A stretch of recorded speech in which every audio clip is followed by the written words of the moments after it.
Spring is here. Trees and flowers are beginning to bud and bloom. After a very long winter, we are all joyful to welcome spring and hopefully a path back to our old way of life. I am glad you are watching this Sunday service from the Unitarian Universalist Fellowship of Waynesboro today. My name is Mary Beth Nolde, worship team leader, and I'll be your lay leader today. We at UUFW are a welcoming community to all people, and especially to the LGBTQ community. The first of our principles, the principles that are the basis for our liberal spiritual practices, states, we believe in the inherent worth and dignity of every person. Welcome to all. Today is our traditional Flower Sunday at UUFW. When we were meeting in person before the pandemic, we brought a flower to share and placed it in a communal vase during the service to symbolize our collective commitment to each other. At the end of the service, we could take a flower different from the one we brought and carry our goodwill out to the community. Obviously, that will not be taking place today. However, as a viewer, you can enjoy the blooming of flowers in your yard, in your neighborhood, and in your community, and in whatever way works for you. As this Sunday approached, I had a wonderful, warm memory come to me that I would like to share. I am old enough to have had this experience as a child, and it may no longer be part of our Easter celebrations today. As my sister and I were growing up, a few weeks before Easter Sunday, my mother would be busy sewing new outfits for both of us and herself for that day. They would include new dresses, purchased shoes and handbags, and hats. Yes, we wore Easter bonnets. On that Sunday, my dad hid the hand-dyed eggs that we had created the day before, and he hid those in the yard, and the yard was filled with waves of flowers of all colors. It was magical. We hunted for them very early in the morning, then had a special breakfast. Our new outfits were put on, photos were taken, of course, and we attended Sunday services. Then after changing into play clothes, we all went to my grandmother's for a special meal that she had been working on for several days. All the cousins, aunts, and uncles were there. And those same eggs were hidden and hunted so much after the meal that they were unusable afterward. This is a warm and very special memory of this day many years ago. It signaled the beginning of spring. Let me share now a poem by Thomas Rhodes called All of Us Are Beautiful. We come in a variety of sizes, shapes, and colors. Some of us grow in bunches. Some of us grow alone. Some of us are cupped inward, and some of us spread ourselves wide. Some of us are old and dried and tougher than we appear. Some of us are still in bud, and some of us grow low to the ground, and some of us stretch toward the sun. Some of us feel like weeds sometimes.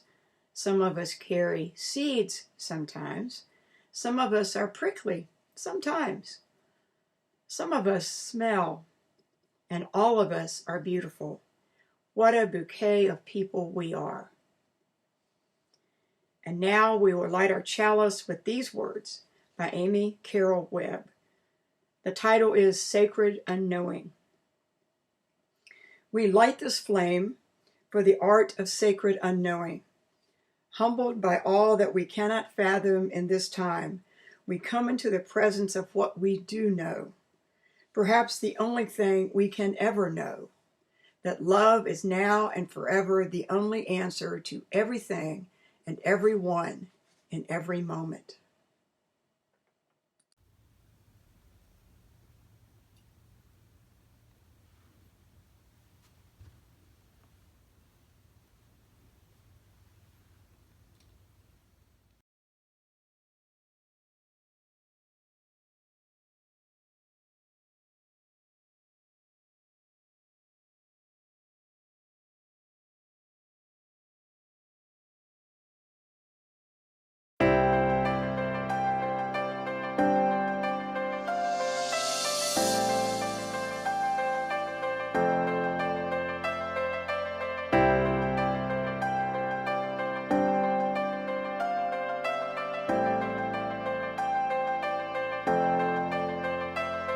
You're my life, you're my breath, you're a smile, you're my guest. You're the earth, you're the sun, you're the grass, you are love. You're my hands, you're a bug, you're my eyes, you're a hug. You're the light in the dark, you're the spark, you are fun. You're my mom, you are water, you're the stars, you're my daughter. You're my friend till the end, you're my dreams, you're my father. You're the ants on the ground, the miracles that surround. I'm feeling it all around, the hemisphere in the clouds. You're my pain, you're my sorrow, you're my hope for tomorrow. You're the strength when I'm hollow, you're the path that I follow. You're the blessings that exist, the small things that are bliss. The gift to realize that everything all is a that gift. I am, all that I see, all that I've been, and all that I'll ever be is a blessing. It's so amazing, and I'm grateful for it all, for it all.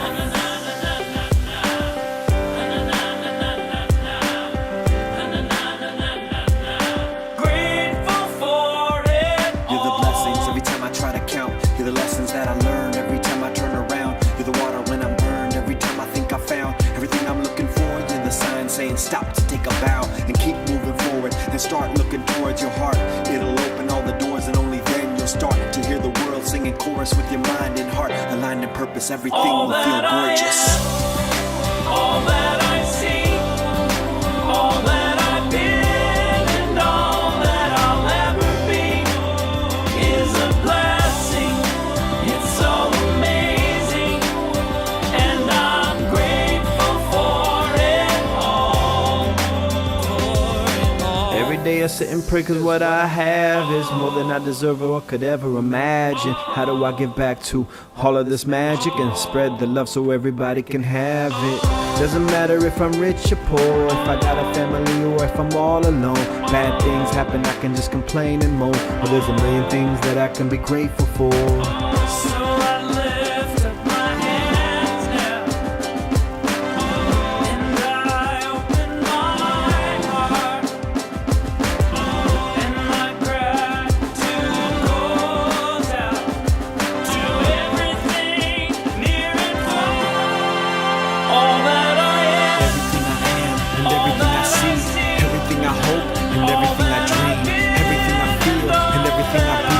I look deep down and feel all the blessings. Everything I am and everything I see, everything I hope and everything I dream, everything I feel and everything I be. I'm grateful for it all. It's amazing. Everything I am and everything I see, everything I hope and everything I dream, everything I feel and everything I be. I look deep down and feel all the blessings. Everything I am and everything I see, everything I hope and everything I dream, everything I feel and everything I be.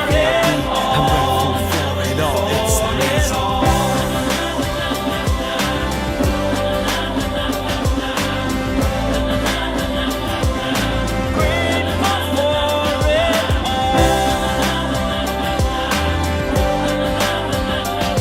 You're the blessings that exist, the small things that are bliss, the gift to realize that everything is a gift.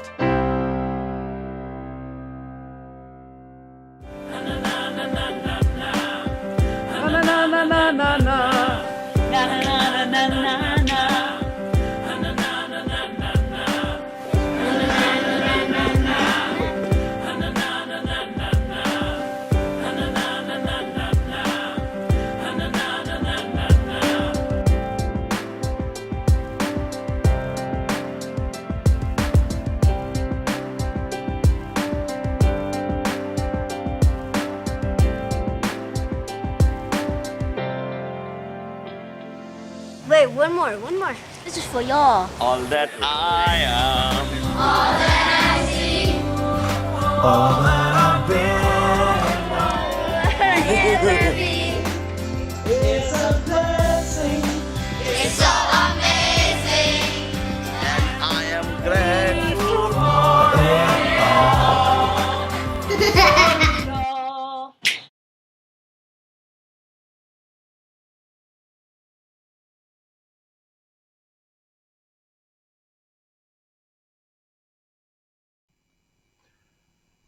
Our words of prayer this morning are by Claire Feingold Thorin. Let us give thanks for a bouquet of people. Let us give thanks for children. like tulips and iris, they multiply around us, making the world ever more filled with color, beauty, and new life. May we bless them as they replant themselves even farther from us, knowing that they need their own space to grow into. We give thanks for generous friends, as constant in bloom as echinacea, and whose gifts lift up our body and spirit. We give thanks for feisty friends, as indomitable as geraniums, and for continuous friends who are like bittersweet and ivy, hold on and never let go, and can never be gotten rid of. For crotchety friends, as prickly as rose bushes, their beauty a secret that is only discovered through careful gardening. For surprising friends who at first glance seem dour and then blossom into joy as quickly as forsythia.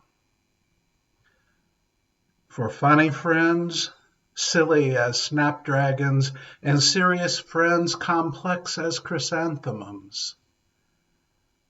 For comfortable friends, their gentle presence as soothing as the sweet smell of lilacs. For stormy weather friends who stand by us in hard times, like lily of the valley that cannot be deterred by shade or shadow. For old friends, nodding like sunflowers in the evening time, and young friends coming on fast as flocks. For friends as unpretentious as dogwood, as persistent as pachysandra, as steadfast as azalea, and who, like snowdrops, can be counted on to see you through the winter and remind you that spring always comes. For loving friends who wind around us like wisteria and embrace us despite our blights, wilts, and witherings. And finally, for the forget-me-not friends gone but never forgotten, their beauty lives on in our memories and our hearts. For this bouquet of people who brighten our lives, each in their own way, we give thanks.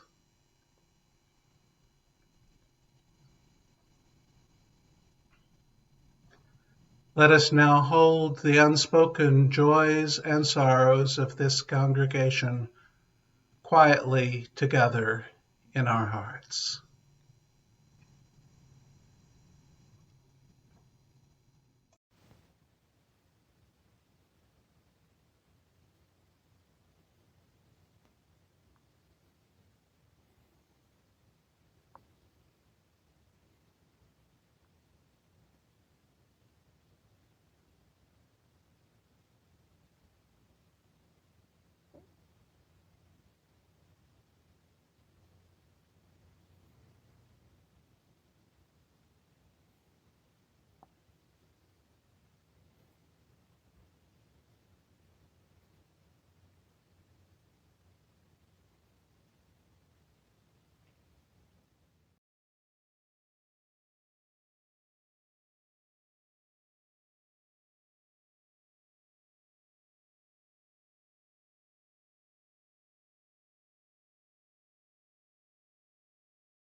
For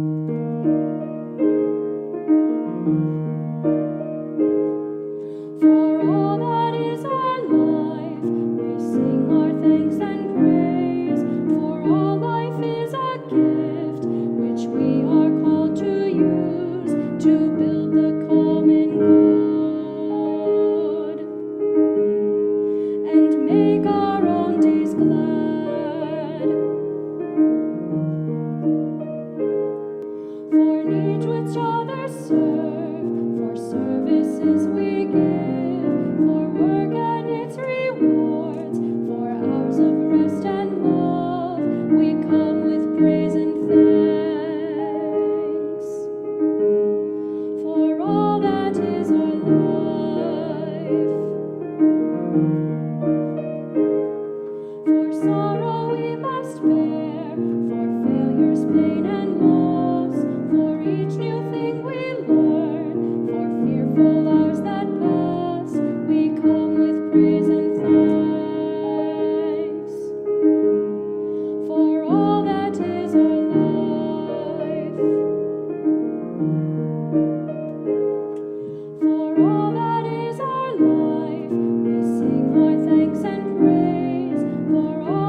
I'm Diane Gannier, and I'm going to read you a poem by Richard S. Gilbert called For the Flowers Have the Gift of Language. A white pitcher on a table outdoors holds a tangle of pink, white, and gold wildflowers. Speak, flowers, speak. Why do you say nothing? The flowers have the gift of language. In the meadow, they speak of freedom, creating patterns wild and free as no gardener could match. In the forest, they nestle snug carpets under the roof of leaf and branch, a rug of such softness.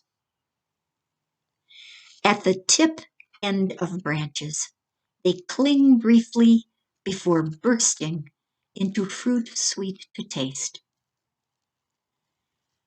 Flowers, can you not speak joy to our sadness and hope to our fear? Can you not say how it is with you that you color the darkest corner? The flowers have a gift of language. At the occasion of birth, they are buds before bursting. At the ceremony of love, they unite two lovers in beauty. At the occasion of death, they remind us of how lovely is life. Oh, would that you had a voice, silent messengers of hope. Would that you could tell us how you feel, arrayed in such beauty. The flowers have a gift of language. In the dark depths of a death camp, they speak the light of life. In the face of cruelty, they speak of courage and hope. In the experience of ugliness, they bespeak the persistence of beauty. Speak, messengers, speak, for we would hear your message. Speak, messengers, speak, for we need to hear what you have to say. For the flowers have the gift of language. They transport the human voice on winds of beauty. They lift the melody of song to our ears. They paint through the eye and hand of the artist. Their fragrance binds us to the sweet-smelling earth. May the blessings of the flowers be upon you. May their beauty beckon to you each morning, and their loveliness lure you into the day, and their tenderness caress you at night. May their delicate petals make you gentle. May their eyes make you aware. May their stems make you sturdy. May their reaching make you care.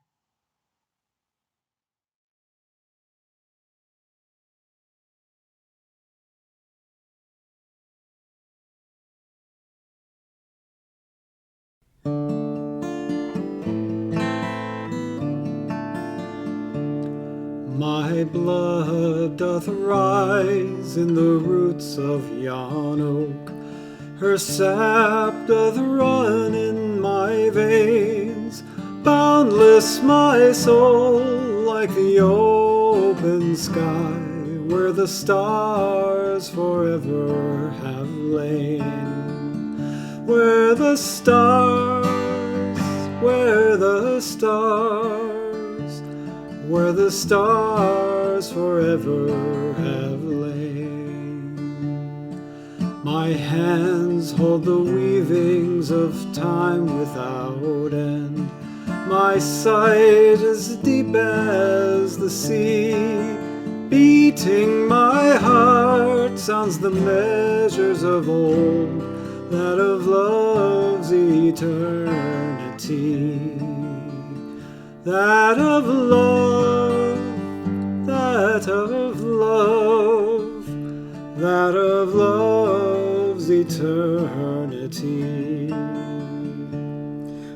may feel the tides as they answer the moon, washing on a far distant sand. Winging my song is the wind of my breast, and my love blows over the land. And my love, and my love, and my love blows over the land. My foot carries days of the old into new. Our dreaming shows us the way. Wondrous our faith settles deep in the earth, rising green to bring a new day. Rising green, rising green, rising green to bring a new day.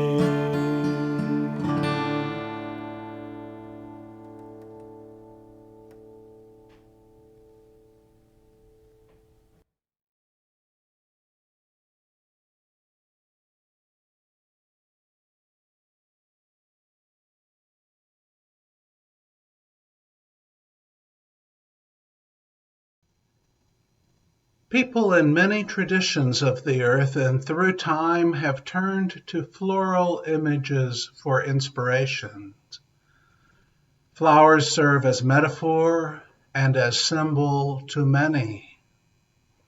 In the Christian tradition, Jesus tells his followers who were wavering, "Look at the lilies and how they grow. They don't work or make their clothing, yet Solomon, in all his glory, was not dressed as beautifully as they are." And if God cares so wonderfully for flowers that are here today and thrown in the fire tomorrow, he will certainly care for you. Or the ancient Jewish prophet Isaiah exhorted the people with these words, "Even the wilderness and desert will be glad in those days. The wasteland will rejoice and blossom with spring and crocuses. Yes, there will be an abundance of flowers and singing and joy. The desert will become as green as the mountains of Lebanon, as lovely as Mount Carmel, or as the plain of Sharon. There the Lord will display his glory and splendor, the splendor of our God." The Buddha gave a wordless flower sermon, holding up a single white blossom for his followers to consider. The story goes that only one of all the disciples present understood what it was all about. And maybe we still don't fully get it after all the centuries, all the millennia, but it was something like a Zen koan, challenging the audience to something more than linear thinking. In ancient Greece, at Eleusis, there was a silent ritual in which a stalk of ripe wheat was shown without explanation, much as the Buddha showed the flower and passed that spiritual import on to those who could intuit it. With words often mistakenly attributed to the Buddha, contemporary Buddhist teacher Jack Kornfield wrote, "If we could see the miracle of a single flower clearly, our whole life would change." 7th century Imam Ali ibn Abi Talib, cousin and son-in-law of the Prophet Muhammad, taught that one should be like the flower that gives fragrance even to the hand that crushes it. Guru Har Rai Ji, 7th Guru of the Sikh tradition, taught, "Man breaks flowers with one hand and offers them with the other, but the flowers perfume both hands alike. There is a Kabbalistic teaching that we must learn not to dissociate the airy flower from the earthy root, for the flower that is cut off from its root fades, and its seeds are barren, whereas the root, secure in Mother Earth, can produce flower after flower and bring their fruit to maturity. The Japanese tradition of viewing cherry blossoms draws its value from the ephemeral nature of the blossoms, which shed their petals even as the public picnics under them take place, even as people stand or sit in awe, revering them. There are so many meanings ascribed to flowers, and some of them may fit perfectly with our 21st century Unitarian Universalist sensibilities and values, but not all do. We have to pick and choose from our resources through time and across the world. So, what is this flower service? Where does it come from, and what values does it carry through time for us? The Unitarian Universalist flower service is known by many names, just as that which we hold most sacred is. Many names: flower celebration, flower ceremony, flower communion, flower festival, or the one that I prefer to use, flower service. While each congregation has its own take on the ritual was created in Czechoslovakia in 1923 by Norbert Čapek, and he did this for the Unitarian Church in Czechoslovakia, which he had only recently founded. Čapek had been ordained as a Baptist minister, but while working in America, he soon realized that his theology was more liberal than his Baptist peers could accept, and so when he was accused of heresy, he left the Baptist tradition, finding Unitarianism on the way out the door, so to speak. And when he returned to Czechoslovakia, he immediately established a Unitarian church there in Prague for others with similar liberal persuasion who found no place for themselves in Catholicism and in the other Christian denominations around them.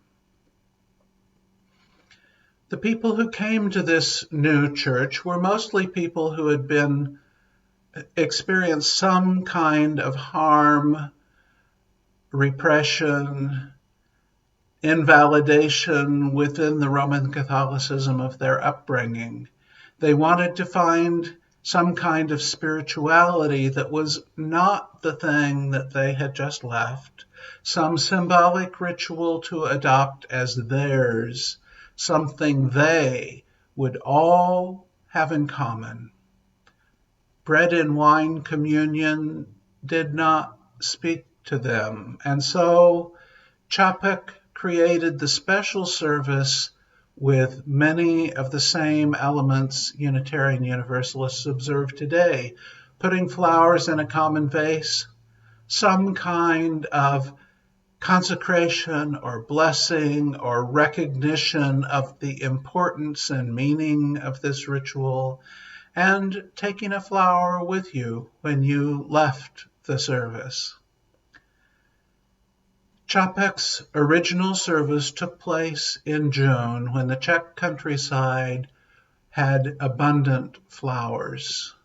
And so the flower service represented nature, national culture, and the time of the year. At the time World War II broke out in Europe, Norbert Čapek's wife, Maja Čapek, Herself an ordained Unitarian minister, was in the United States. She was unable to return home to Czechoslovakia. Norbert Čapek died in a Nazi concentration camp in 1942. But a couple of years before his death, Maya had shared Norbert's great contribution, the flower service, with Unitarian churches here. First, in 1940 in Cambridge, Massachusetts. Along with the many adaptations through the years since it was first introduced here, many congregations sometimes still use Norbert Čapek's own words as part of their flower services. And these are words only slightly modified for our time, only removing unnecessary gendered language. These are his words. Infinite Spirit of life, we ask your blessing on these messengers of fellowship and love. May they remind us, amid diversities of knowledge and of gifts, to be one in desire and affection and devotion. May they also remind us of the value of comradeship, of doing and sharing alike. May we cherish friendship as one of the most precious gifts. May we not let awareness of another's talents discourage us or sully our relationship, but may we realize that whatever we can do, great or small, the efforts of all of us are needed to do divine work in the world. In the name of Providence, which implants in the seed the future of the tree, and in human hearts the longing for people to live in human love, in the name of the highest, in whom we move, and who makes the parent and the sibling what they are, in the name of sages and great leaders who sacrificed their lives to hasten the coming of peace and justice, let us renew our resolution sincerely to be true family, regardless of any kind of bar that estranges one from another. In this holy resolution, may we be strengthened, knowing that we are one divine family, that one Spirit, the Spirit of love, unites us, and may we endeavor for a more perfect and more joyful life. Čapek's phrasing, even with its updated wording around gender, is framed still in the style of its day, yet its content calls to us across the years to be true comrades, true family to each other, living lives guided by love and leading to greater justice. May it be so. Amen, and blessed be.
Garden Prayer by David M. Horst. Purple and pink stalks of foxglove in a garden, with a stone house in the background. Early in the morning, before the children are awake, and while the grass is still dewy, I like to walk in my garden. It's my garden only because it shares the same small plot of land my family and I inhabit. The garden does not really belong to me. I belong to it, at least for the short time I'm here. Today I'm still in my slippers and have my first cup of coffee in hand. Much of what grows has been planted 2 or 3 homeowners ago. Some I've planted since our arrival. But if they belong to anyone or anything, the plants and flowering trees I come to see and smell, viburnum, dogwood, magnolia, and crabapple, belong to the sun and the rain and the soil.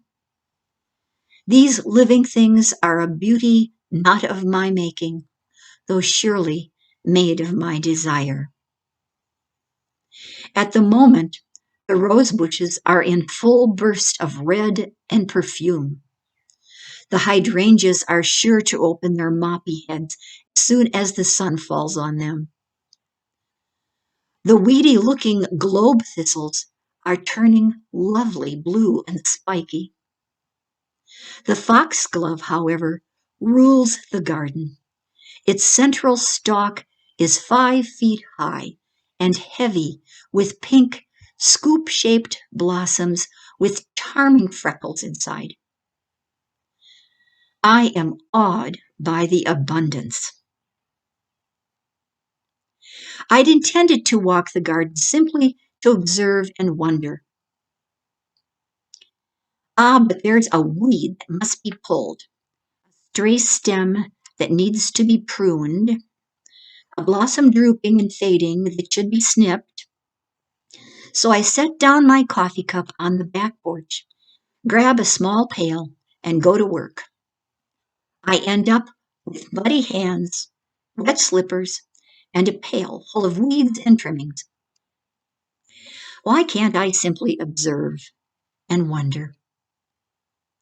Won't the beauty of my small garden world survive without me? I step back to the porch to retrieve my coffee, now cold, stamp the dew off my slippers, and take one look back at the garden before I return into the house. The garden is no more beautiful now than when I first arrived. My weed pulling, pruning, and snipping haven't really improved the garden, nor made that much of a difference, as far as I can tell. But it's like a prayer. The words I don't speak really don't change anything either, but I know they change me.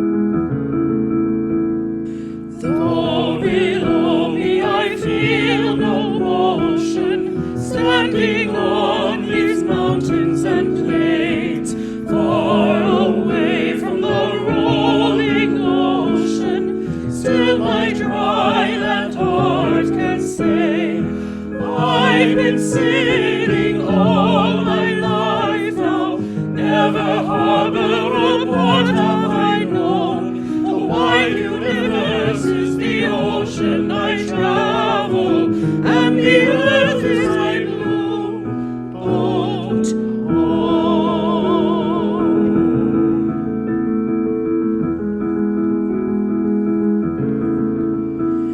Sun, my sail, and moon, my rudder, as I ply the starry sea, leaning over the edge in wonder, casting questions into the deep, drifting here with my ship's companions, all we kindred pilgrim souls, making our way by the light of the heavens in a beautiful blue boat.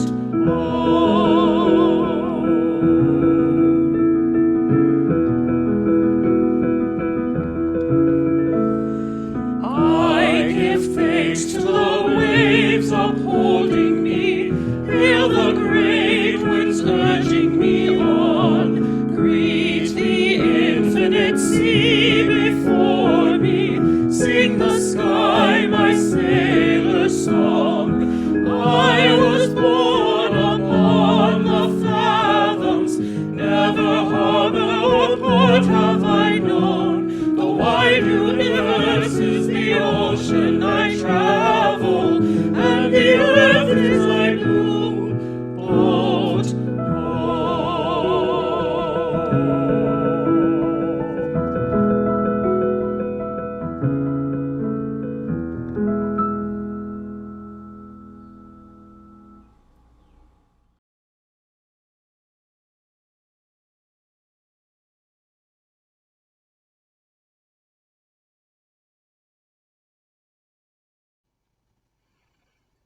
Our words of benediction today are by Annie Forster. As far as our love flows, as far as our hope grows, as far as our yearning goes, we are no farther one from another. Amen and blessed be.